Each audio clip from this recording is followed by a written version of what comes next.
Good evening, and welcome to latest global news TV today. I'm Daniel Brown, bringing you the latest headlines. Elon Musk's Tesla has taken center stage in a new controversy surrounding UK government policies. Shortly after the Labour Party's victory in the recent general election, the electric car giant urged the government to impose higher costs on petrol and diesel vehicle buyers to encourage the transition to electric vehicles. Let's dive into the US House Transportation Committee hearing. Representative Thomas Massey RKY questions Sec. Pete Butta to get a real idea what will be if we follow this path. Representative Massey. Thank you, Mr. Chairman. Secretary Buttigieg, I've been driving an electric car for 10 years, and I've had solar panels for 15 years, and I'm really bullish on technology and the way it could help make our country energy independent or more energy independent. But I'm really alarmed at sort of the naivete of those who are promoting rapid adoption of these technologies with our existing infrastructure. President Biden signed a non-binding executive order stating that 50% of vehicles sold in the United States should be electric by 2030. Do you support that? Yes. And he also said that by 2035 that 100% of the federal government fleet should be electric. Do you support that? Yes.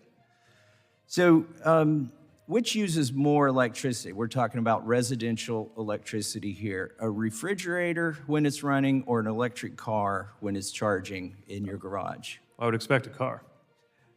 Would you say it uses twice as much or 25 times as much? I would think closer to 25 times as much. Yeah.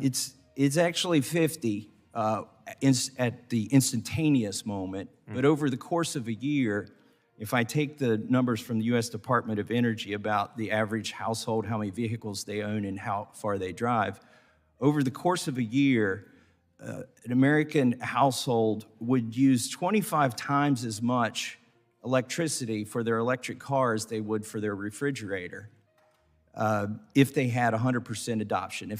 And the average family has 2 vehicles, and this would be if the average family had 2 electric vehicles. Do you think it would strain the grid if everybody plugged in 25 refrigerators in every household? Well, if we didn't make any upgrades to the grid, sure. I mean, if we had yesterday's grid with tomorrow's cars, it's not going to work. It's one of the reasons why we believe that infrastructure includes electrical infrastructure and argued for that to be included, as it thankfully was in the bipartisan law.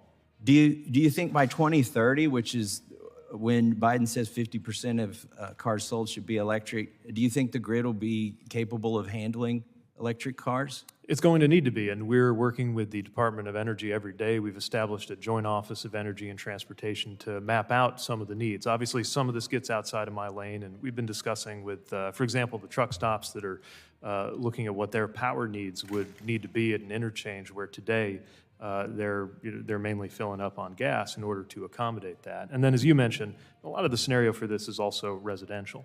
But it's also worth pointing out that while a typical driver who adopts electric is using more electricity, at the end of the day, they're using less energy because of the efficiency benefits of getting that energy produced at utility. The problem is we don't have the capacity to produce that energy. You aptly use the word need. You could say want as well. There's needs and wants to make this fantasy work by 2030, but the reality is the capability is not going to be there.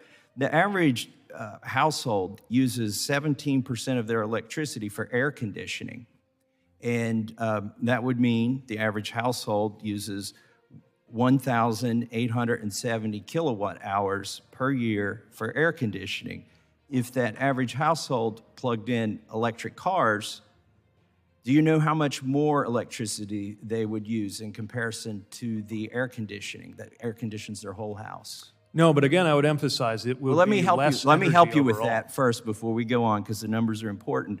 It would take 4 times as much electricity to charge the average household's cars as the average household uses on air conditioning.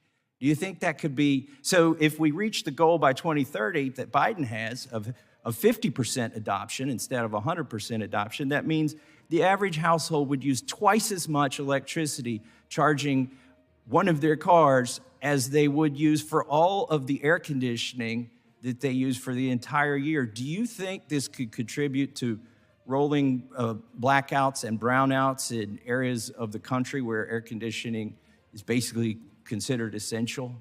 Not if we prepare. Look, the fact that people who have electric vehicles are going to use more electricity can't be a reason to give up.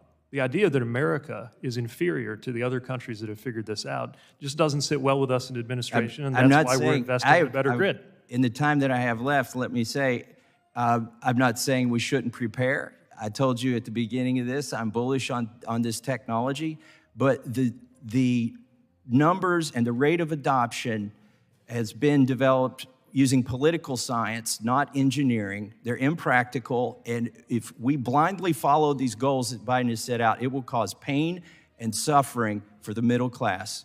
And I yield back, Mr. Chairman. Thank the gentleman. As we can see, IT is not a good idea to follow the same path as USA.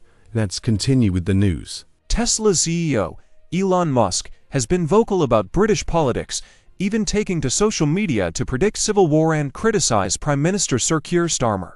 However, while Musk's public comments drew attention, Tesla was working behind the scenes to influence policy changes that would benefit the company's interests. In a letter sent to Rhodes Minister Lillian Greenwood in July, Tesla's European head, Joe Warr, called for an extension of policies to promote electric vehicle sales, including lorries.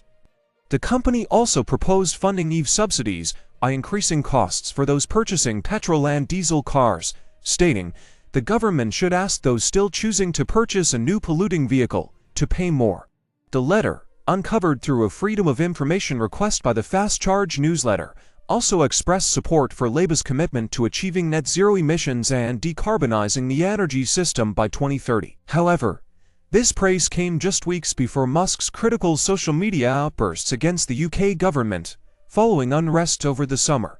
In September, it was reported that Musk was not invited to the UK's investment summit, partly due to his contentious political statements. Meanwhile, Musk's wealth has surged following the US election, as his Tesla shares have skyrocketed in value.